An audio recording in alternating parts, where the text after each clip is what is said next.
전설야담, 귀신에게 얻은 보물. 옛날 경기도 용인에서 과거를 준비하던 강시성을 가진 선비가 있었습니다. 강선비는 품성이 어지러 누가 무슨 일을 도와달라고 하면 거절하지 않고 도와주곤 했습니다. 하지만 공부 진도는 느려서 과거 시험에서 몇 차례 떨어졌습니다. 강선비는 이번에는 기필코 붙으리라 각오하며 길을 떠났습니다. 해질 무렵 산허리에서 큰 비가 내리기에 강선비는 근처를 두리번거리며 허름한 집을 찾았고 급히 그리로 가서 주인을 불렀습니다. 할머니가 나오자 강선비는 하룻밤 재워달라고 부탁했습니다. 하지만 할머니는 거절하며 이렇게 말했습니다. 이곳은 귀신 붙은 집이라오. 남자는 모두 죽고 늙은 나와 어린 손녀가 겨우 남았다오. 강선비는 그렇다고 물러설 처지가 아니었습니다.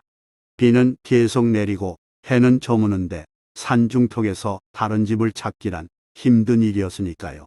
강선비는 할머니에게 다시 한번 부탁했습니다.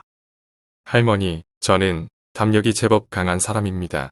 귀신은 전혀 무섭지 않으니 재워만 주시면 고맙겠습니다. 그 말을 들은 할머니는 마지못해 강선비에게 방 하나를 내주었습니다. 밤이 깊었지만 강선비는 잠을 이루지 못했습니다. 귀신에게 무방비 상태로 해코지 당할까 싶었기 때문입니다. 그래서 등불을 켜놓고 책을 읽었습니다. 책 한 권을 거의 다 읽을 무렵 방문이 열리며 바람이 휙 불더니 촛불이 꺼졌습니다. 그 직후 머리 하얀 노인 귀신이 쓱 나타났습니다. 강선비는 깜짝 놀랐지만 내색하지 않은 채 귀신에게 호통을 쳤습니다. 귀신이 어인 일로 사람을 괴롭히는 카. 그러자 노인 귀신은 손가락으로 자기 허리를 가리키더니 뒤돌아섰습니다. 강선비가 거기를 보니 엉덩이 부분이 마치 불에 탄 것처럼 보였습니다. 노인 귀신은 돌아서서 다시 그 부분을 가리키고는 뒤돌아서서 엉덩이 부분을 반복해서 보여줬습니다. 그리고는 공손히 인사하고 사라졌습니다. 강선비는 그게 무슨 의미인지 곰곰이 생각해 봤습니다. 다음 날 아침 강선비는 할머니에게 이 집이 원래 어떤 터였는지 물었습니다. 원래 무덤 자리였는데 가난한 우리 가족이 들어와 집을 짓고 살게 됐다오. 할머니의 설명을 들은 강선비는 무덤이 원래 어디쯤 있었냐고 물어봤습니다. 할머니가 기억을 더듬어 아궁이 자리에 있었던 것 같다고 말하자 강선비는 무릎을 치며 아궁이 근처를 파 보자고 말했습니다. 간밤에 웬 노인 귀신이 저를 찾아왔는데 아무래도 아궁이와 관계된 것 같습니다. 엉덩이 부분이 많이 탔더라고요. 강선비가 아궁이 앞 땅을 파보니 유골이 보였습니다.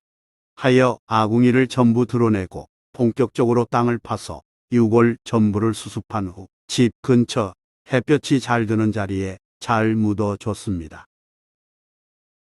강선비는 그날 길을 떠나지 못하고 지친 몸으로 잠들었는데 꿈에 그 노인이 나타나서 말했습니다. 정말 고맙소. 하필 내 무덤 위에 아궁이가 있는 바람에 뜨거워 견디기 힘들었다오. 이 집 남자들에게 부탁하려 했건만 말도 꺼내기 전에 놀라 죽었지 뭐요. 내일 떠나시기 전에 울타리 밖 감나무 밑을 파 보시구려.